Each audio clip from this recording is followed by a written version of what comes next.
Okay, salamat kayo. Yung gabi sa tanan, magandang gabi sa lahat.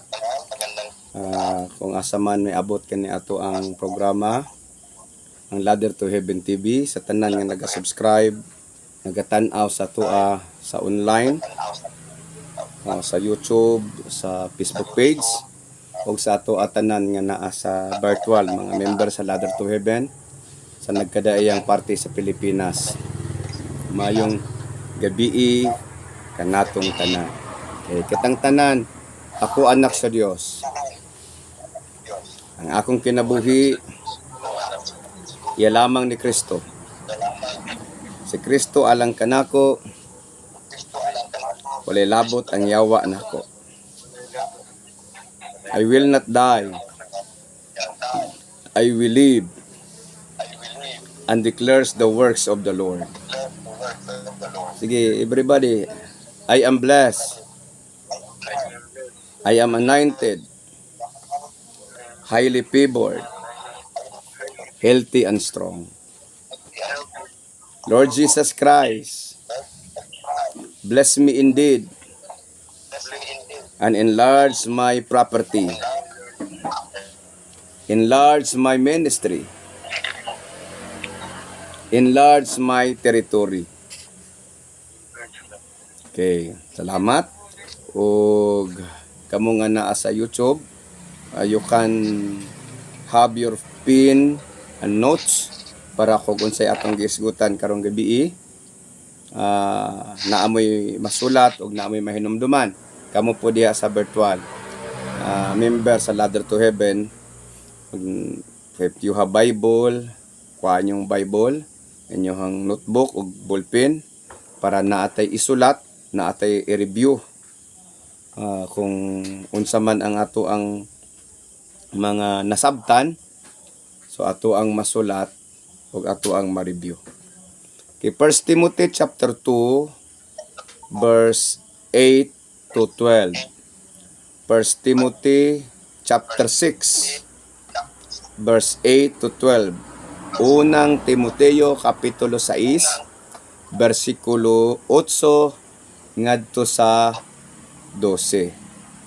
So, ang nakapaloob sa 1 Timothy chapter 6 verse 8 and 12, gahisgot mahitungod sa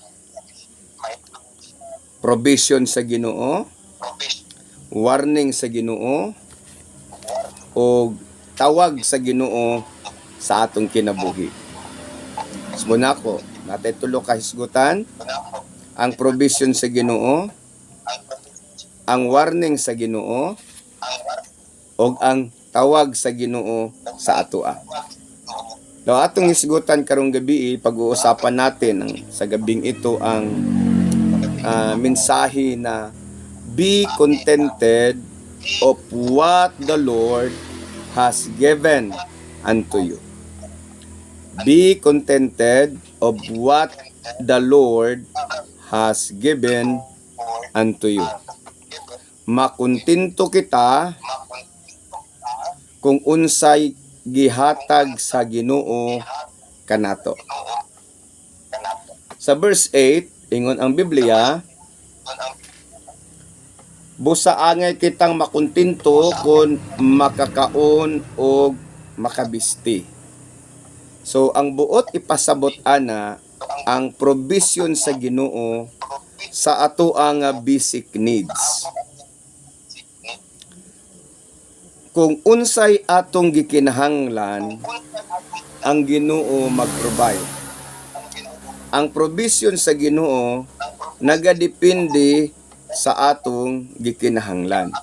Muna ana sa ask anything nga inyong gikinahanglan and it shall be given unto you. Dili bot ipasabot nga gusto sa Ginoo isang kahig isang tuka ta kay makakaon og makabisti. Kung bisti nimo nga kagidlay o pagkaon nimo nga muna maumaora, dili. Ang giingon sa Ginoong Dios, ingon siya nga katuyuan niya nga panalanginan ta. Kanang giingon niya food and clothing nga gisulat ni Apostol Pablo, ang buot ipasabot ni ana nga ang Ginoo nag-provide sa ato ang basic needs.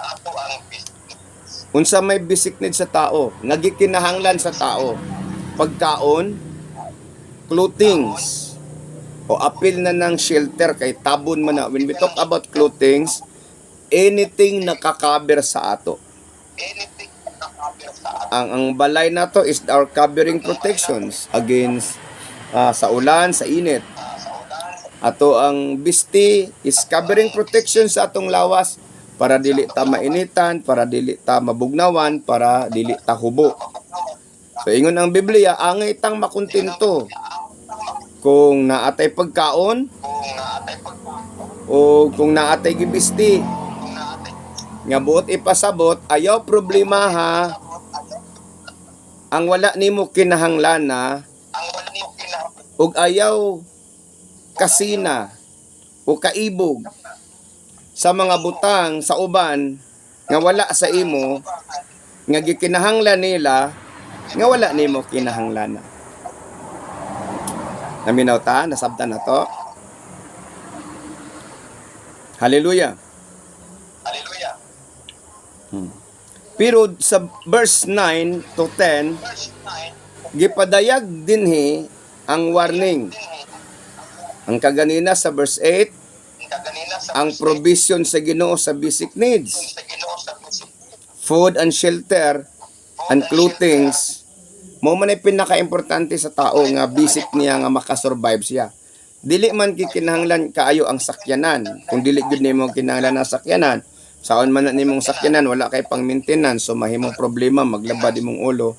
Kung na kay sakyanan wala kay business. Kunyari dako kay kagbalay unya wa kay pangbayad sa kuryente, di ba?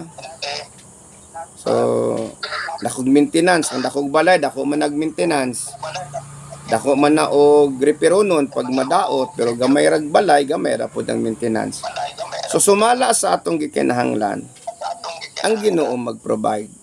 But the human, ang tao, naa siya desire nga mahimo siyang dato. Even it is beyond their capacity. Kay ang pagkadato gikinahanglan man nga kabalo ka mo handle sa mga resources nga naa nimo. Munang ang Ginoong Dios naghatag siya og warning, ingon siya bisan pag ang tao nangandoy siya nga madato. Wala may tao nga mobalibad kung padatuon siya. Wala mo balibad. Wala tao moingon nga na simba ko lang di ko gusto madato. Di ba? Na yung mga tao, ang uban pod na Kristohanon, kanang mayog simba ko, mo po ng ilaha. Ang mga Kristohanon pod inon nga, dato naman daw kami. Ingon po sila in Jesus' name. Umarbag mahadlok madato. But to sum up, the general view, ang tao gusto siya madato. Kamo nga nasa online o kamo nga nasa YouTube nga nagatanaw. Papiliun ta sa kahimtang nga pobre og dato. Sure gyud ta nga piliun gyud nato ng dato, di ba ken? Kay nga naman kay sa atong panglantaw sa tao sa over general view sa tao, hayay man jud ng dato kay di nagugam magproblema kwarta unsa imong ipalit. Di na ka maproblema unsa imong ipangbayad. Although kana siya nga pangandoy sa tao, partially correct, tungod kay maunay gusto sa Ginoo, ingon siya, I have come that you may have life and have it abundantly. Pero ang pagkadato sa tao, in accordance with the will of the Lord. Kana bang sa pamaagi nga Diyos nun. Pero ang tao nasi mga pamaagi unsaon niya nga madato siya. Kaya mo nang ingon ang Biblia diri sa verse 9 to 10. Nga kadtong nangandoy nga madato,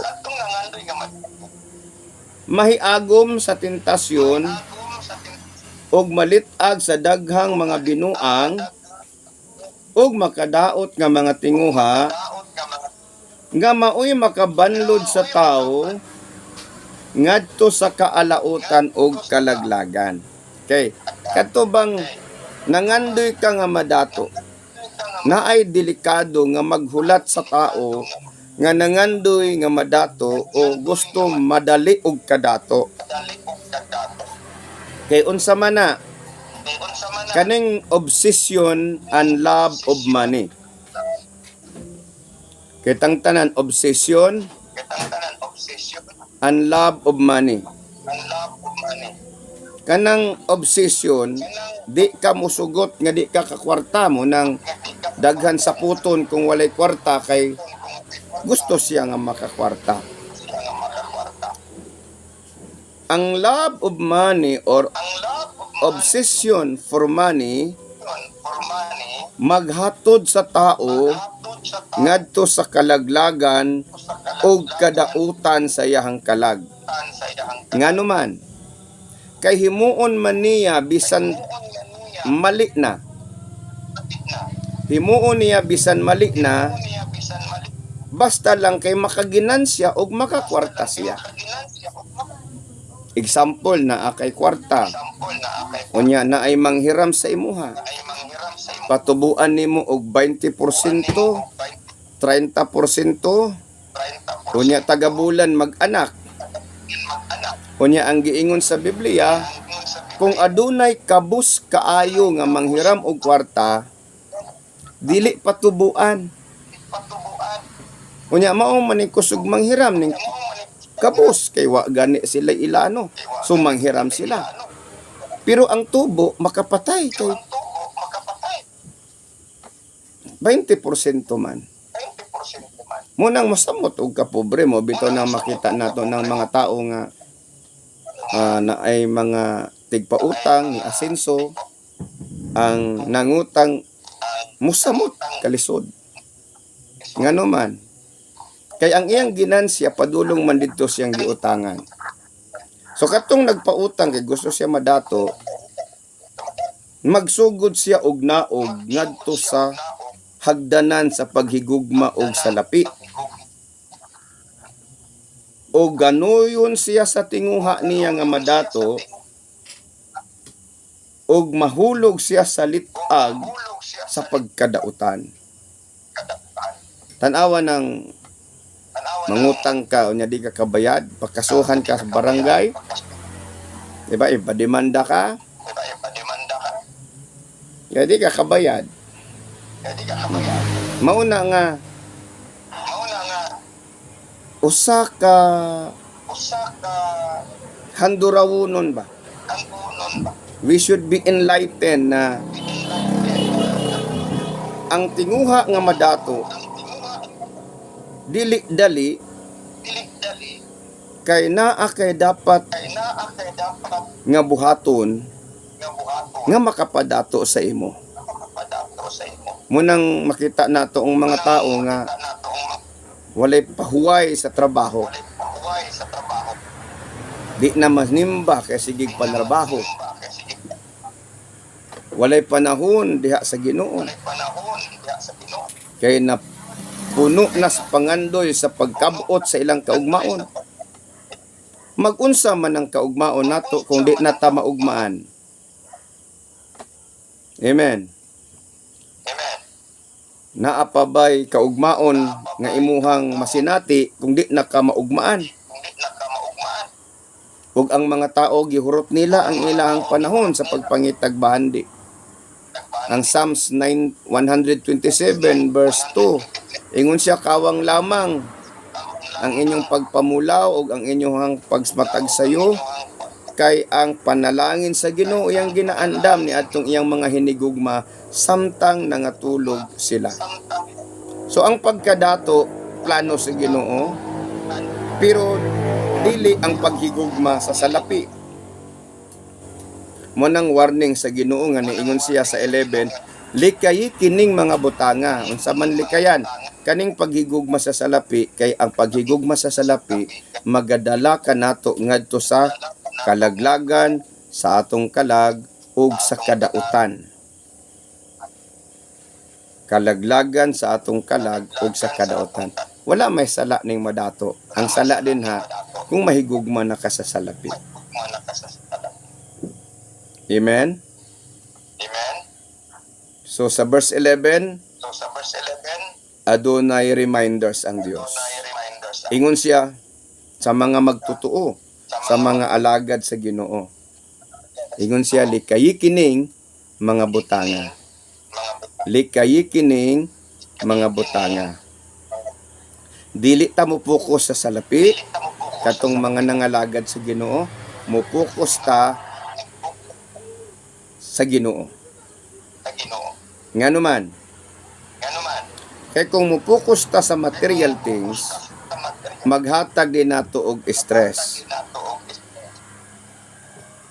Apan kung mo focus ta sa Ginoo, sa pagkamatarong, sa pagkabalaan, sa pagtuo, kini maghatag kanato og kalinaw og kalipay dinha sa presensya sa Ginoo. Mo nang ingon siya sa Mateo 6:33. sa Mateo 6:33. Unaha pagpangita ang gingharian sa Dios og pagkinabuhi kamo subay sa iyang kabubuton. Subay, Ug ang tanang mga butang igadugang ra kanimo. Katong mga butang nga atong gikinahanglan. Katong mga butang nga wala nimo gikinahanglan, dili na ihatag sa Ginoo nimo kay masayang lang man. Masayang lang man ang panalangin na kay wala nimo gikinahanglan. Pero katong gikinahanglan nato ihatag na sa Ginoo sa tuwa kay nahigugma man siya nato. kay nahigugma man siya. Amen. Amen. Mo bitaw nga wala gikinahanglan sa langgam ang sanina. Ngano man, naa naman sila'y balhibo. Sila'y balhibo. Kita kung naatay balhibo, unya magsanina ta, mabuto ta sa kaigang. Kaigang. Amen. Amen. Gikinahanglan natong sanina, Kinanglan natong sanina, tungod kay wala tay balhibo. kay wala tay balhibo. Kita ba ka og nagsanina nga iro? Og saninaan sila sa tag-iya, pero okay lang sila dili saninaan, kay ang Ginoo man nagbutang sila ha og balhibo, ingon nga ilang sanina. Ingon nga ilang sa So wala na sila nagkinahanglan pa og sila nagkinahanglan. sanina, kay naa na sila ilahang kaugalingon nga sanina. Dili kinahanglan saninaan ang mga tanom. Kay gitagaan sila sa Ginoo ug kaugalingon nilang sanina kanang ilang bark. Ang ilang So diha nato makita that God provide everything nga kinahanglan sa iyahang kinahanglan. mga binuhat. Only the men, ang tao lang ang gitagaan sa Ginoo, warning. Tungod kay gitagaan sa Ginoo ang tao free will. Kay nakahibalo ang Ginoong Dios nga unsay desire sa tao, dili siya makontento pag dili niya makabot og bisan gani makabot pa na niya, maga-desire ang tao og sobra pa. Kay ang pangandoy sa tao dili man siya matagbaw. Dili man matagbaw ang tao. Kung naa siya ay kwarta, mangandoy pa siya, madagan iyang kwarta. Kung gwapo siya balay, mangandoy pa siya nga managhan iyang balay. Managhan iyang balay. Dili man matagbaw ang tao, nabi. Di man matagbaw. Tanaw na to ha. So pila ka bok inyong sanina. Pila ka bok. Isa lang man ang atong gikinahanglan nga sanina sa isa ka higayon. Dili man ta pwede magsapaw-sapaw og sanina. Pwede ra og jacket, isapaw i-blazer. Pero kinahanglan nga hubaron nato o hukason nato ang uban. Because at one time, isa lang man kasanina ang atong gikinahanglan. Pero kung tanaw nato sa atong closet, sa atong aparador, pila ka buok sanina. Kamo nga naa sa YouTube nagtanaw, pila ka buok inyong sandal, pila ka buok inyong sapatos, pila ka buok inyong sanina. Malibog na gani og unsay suoton. Kay tungod sa kadaghan. Nganong daghan man? Tungod kay kanunay tang nakatinguha, oy ganahan ko ato, bagay ko ana. So we bought it. Ato asyang paliton. Pero dili nato ginasuot kaayo. Talagsara nato ginasuot. Ang atong ginasuot nga oranay, balik-balik, balik-balik, balik-balik. Pero daghan kaya ta didto nga himuon untang oranay, apan dili nato gina suot kay sayangan ta. Nasabtan na to? We desire for more. That is the love of material things. Pagka pangayoon, katong pinakapangit atong ihatag. Kaya manghatag tag mga gamit nga mga use na to. Say atong ihatag, katong dili na nato magamit. So dili na ganito magamit nimo, ihatag pa gyud nimo sa ilaha. Oh. Maingon ka pa ng lita niya. May na lang na sila kay gitagaan man ako sila. May na lang gani kay gitagaan kaysa wala. So wala sila choice mo, suot sila atong pinaglumaan na nimo. Ang reject nimo, ihatag nimo sa ilaha. So dili na siya tinuod nga generous. Kay ang tinuod nga generous ang manggihatagon kana wala na higugma sa mga butang ning kalibutana. Ang ihatag niya katong ganahan siya, ganahan kani, ganahan ko na. Adik ko ani ganahan man day ka ani di ay kaniran dili ka ganahan. Ha? So wala siya ay mahimo. Igo naman siya mo dawat pero katakahibalo nagbagot mo tiyang kasing-kasing. So ang tao dili siya makahatag sa quality, sa the best kay nahigugma siya ng mga butanga. Muna bitaw na makita nimo sa simbahan. Kasagaran i-offering 20-50. Di ba? Ano man? Mura may madali-dali sa tao og kuot. Lisod man kuoton ang 500 o 1,000. Ang dali 20 o 50. Munang makita nimo on how the people become self-centered. Muna siyang warning sa Ginoo sa to. Do not love this world or anything that is in this world. Kaya kung mahigugma ka sa kalibutan, nakig-away ka sa amahan. Kung ang imuhang kasing-kasing wala sa amahan. Kay ang naa sa kalibutan ang gikaibgan sa mata, ang gikaibgan sa unod, ug ang gipasigarbo sa mga tao. Maunay naa sa kalibutan. Love of pleasures, love of money, and pride of life.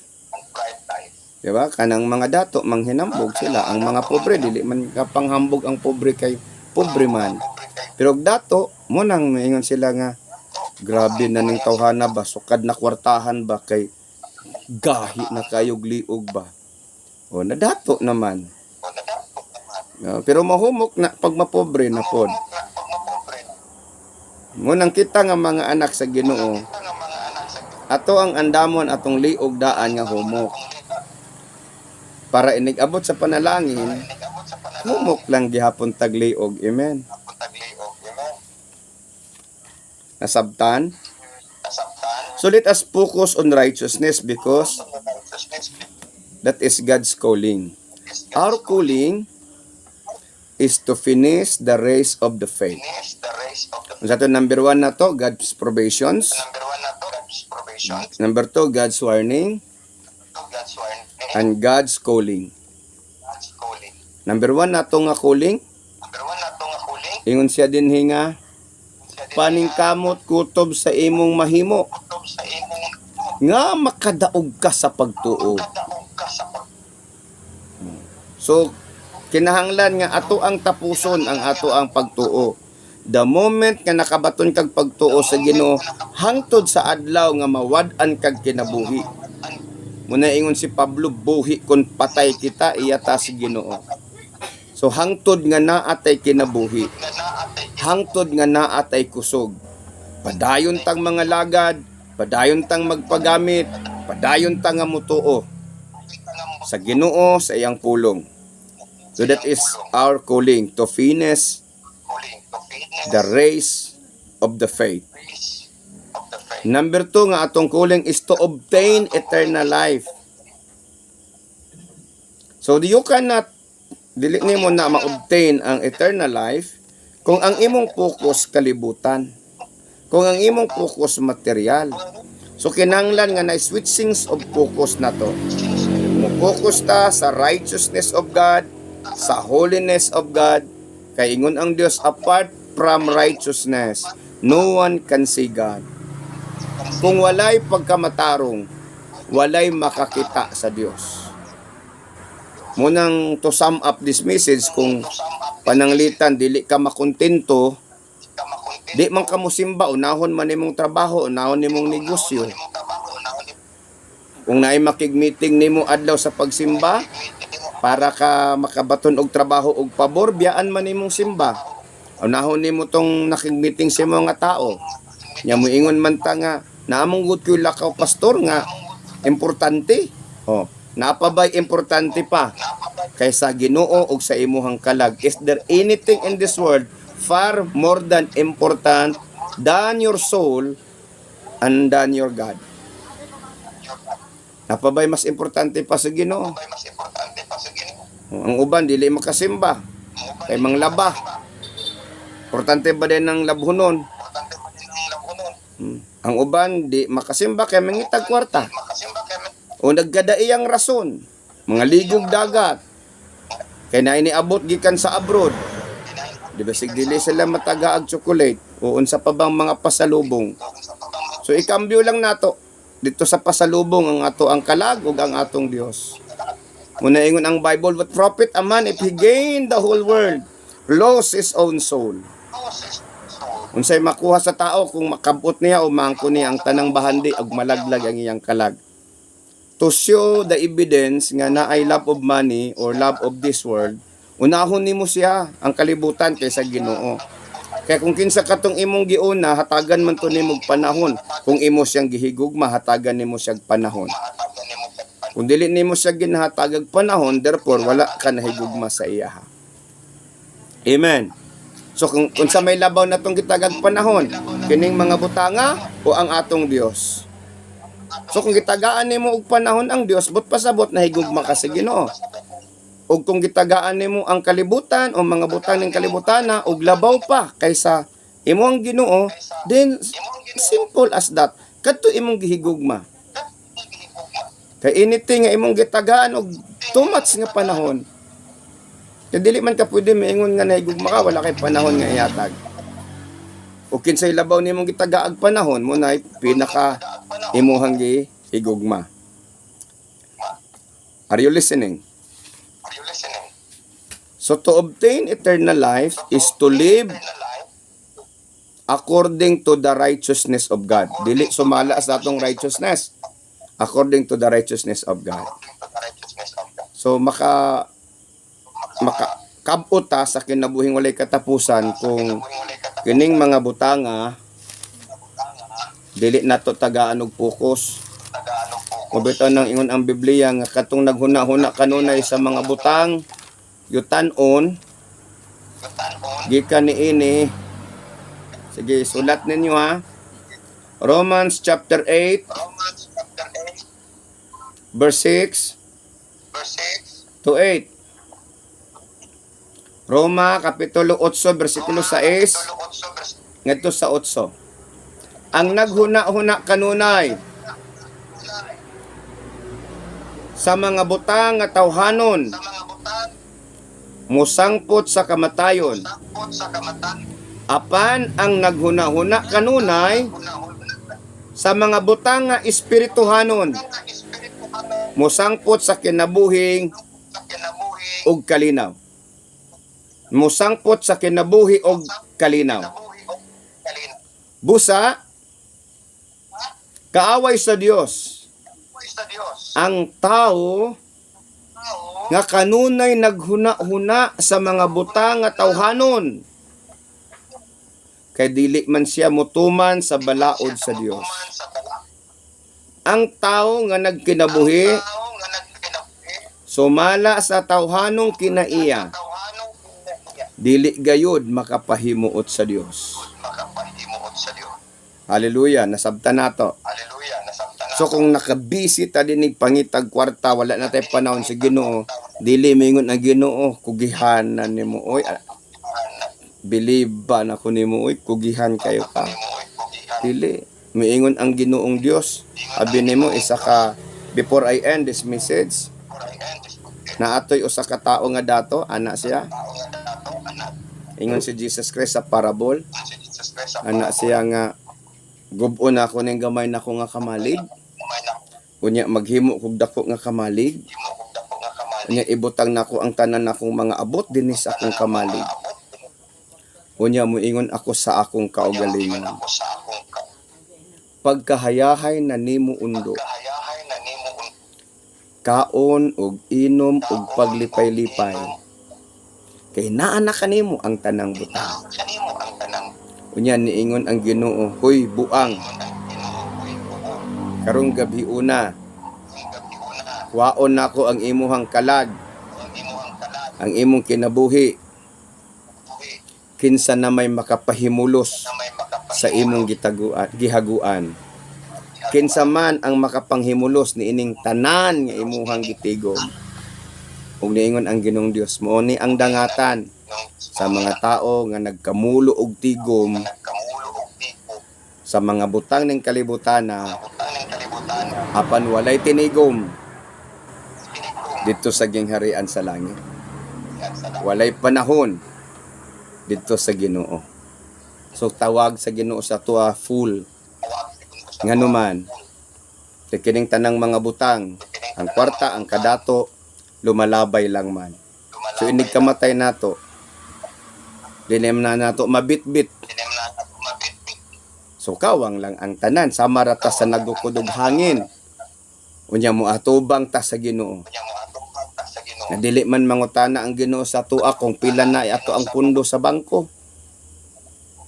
Ngunang dili sala magtigom. Apan kung magsigid na lang kag tigom, wala kay panahon sa Ginoo, maunay delikado kay love of money na. Ya? So nasabtan na to. Ang importante, kwarta or kinabuhing walay katapusan. O eternal life kauban sa Ginoo ang importante. Muna kung unsay atong kahimtang karon, taliwala sa atong pagpaningkamot. Taliwala sa atong pagpaningkamot, makontento ta. Maura na niabot sa tuwa nga gihatag sa Ginoo, taliwala sa atong pagpaningkamot. Basta kay naningkamot ka, makontento ka. Ayog kasi nahitong uban na nakapalit na sila helicopter. O ikaw kay wa man pud kay tugpahanan, di kakapalit og helicopter. Na nga ayog kasi na kung unsay naa sa mga tao. Ang ato ang importante nga nabatunan nga naatay Ginoo sa kinabuhi. Kay mas bililhon ang Ginoo kaysa ubang mga butang. Amen. Diba? Nasabtan na to? Kung ang uban na ay barko, ayaw kaguol. Ang importante na kay bahin sa langit. Naa sila'y barko, naa sila'y eroplano, naa sila'y daghang sakyanan, gwapo silang balay. Ang pangutana, nigkamatay nila, naaba sila'y balay sa langit. Kansi sila. Kaya inigkamatay nila, wala man sila'y luna sa langit. Unya, dito sila sa impyerno kay luha raman na kundi kasulod og langit. Wa may panganod. Nabay kwarto ng panganod. Ay, may apartment sa tunga-tunga kay magrenta ra sila no. Dara man na langit, impyerno. So impyerno ka ang tao kundi makasakag langit, so forever na siya dito. Looy siya. Daghan siya kwarta sa kalibutan mo tong dato nga na impyerno, sila saro na langit. Ngano man unsa ilahang difference kay kwarta dili. Ang pobre pag walay Ginoo impyerno, pero pobre na Ginoo malangit. Dato way Ginoo maimpyerno, pero kanang dato nga naay Ginoo malangit. Asa man ta ato? Pobre nga naay Ginoo o dato nga naay Ginoo? Munang mga lagad tagtarong sa Ginoo kay para kung padatuon ta dili ta mausab. Amen. So before I pray, ingna imong kaugalingon, For I pray. makontento ka sa pagkakaron. Sige katangtan, makontento ka sa pagkakaron. Kontento ka sa Kay dungagan rana sa Ginoo puhon. Ginoo Kung angayan nakasadako. kung angayan nakasadako. So kung dili ka kapiyalan sa gamay, di kapiyalan sa dako. Sa gamay, Kung mausab ka sa gamayng panalangin, labon na sa dako. panalangin, Amen? Let us pray. Father God, nagapasalamat ako kanino. Salamat sa kaalam nga langit nun nga mag-aabot sa matag usa o sa tanan Ginoo nga nahimong kabahin sa Ladder to Heaven Ministry. I declare and I decree it, O God, in Jesus' name. Ang kinabuhi sa matag usa mahimong panalangin. Ang kinabuhi sa matag usa Ginoong Dios, dili masayang. Noong Diyos. Lord, salamat nga gitudloan mi nimo nga makontento sa mga panalangin nga imuhang gihatag kanamo nga dili masina unsay naa sa uban. Ingon ka Ginoo ayaw kasinahi ang mga dato Ayaw ka nga walay Ginoo, ingon ang imong pulong kay mahanaw sila sama sa tangkod ug ut-uton sila sama sa anunog ba. kasama sa ano. Ginoong Dios nagaampo ako Dios nga ang matag usa ka member sa Ladder to Heaven imong panalanginan apan imong gunitan ang among kinaiya ug batasan nga dili mi mahimong mahigugma sa salapi. O nagaampo ako o Dios ni aning tanan nga naga-subscribes, nga nagalantaw Ginoong Dios, Ginoong Diyos. nagasubaybay sa among programa sa Ladder to Heaven Ministry. I declared, O God, your wisdom and your understanding be upon them, be upon us. Ug kung aduna may nagbalatian, I rebuke it. I rebuke the spirit of infirmities and sickness. I rebuke the spirit of setbacks and delay that holds their blessing. Release your blessing upon everyone, Lord. Ug kung wala pa sila Ginoo nakaila o nakadawat kanimo, I pray, Holy Spirit, na sila mo dawat kanimo. Kung wala pa mo nakadawat kang Jesus Christ, if you never pray the sinner's prayer, follow after me. Katong naga-subscribe o naga-follow ni ini nga channel. Mag-ampo ka sabay ni ining akong pag-ampo. Ginoong Hesus, salamat sa mensahe nga akong nadungog. Sa mensahe nga akong Pasaylo ako sa tanan nakong nabuhat. ako sa tanan akong Ug nabuhat. salamat sa mensahe karong gabi una Kahit karong gabion. nga ikaw nagatudlo kanamo, Ako nagatudlo ka na ako. nga ikaw ang among pinakanindot nga panalangin. Pinakaninot pa Akong giablihan ako. ang akong kinabuhi alang kanimo. Alang Hinlui ko Ginoong Dios luwi. ug maghari ka sa akong kinabuhi. Dawaton ko ikaw ingon nga akong Dios ug manluluwas. Ug ang akong pangalan isulat sa basahon sa kinabuhi. Isulat sa Ug himua nga mag-aalagad ako kanimo ug ang akong panimalay. Sama sa nanghitabo kang Josue, nangitabo kang magaingon usab ako Ginoo. Ako ug ang akong panimalay mag-aalagad sa buhi nga Dios. In Jesus name. Amen and amen. Amen. Okay, God bless you. Kung napanalanginan ka ni ining maong programa, kindly share, click the notification button and subscribe o isulti sa uban, i-share sa uban ni nga video aron pud sila makahibalo may tungod sa pulong sa Ginoo. God bless you.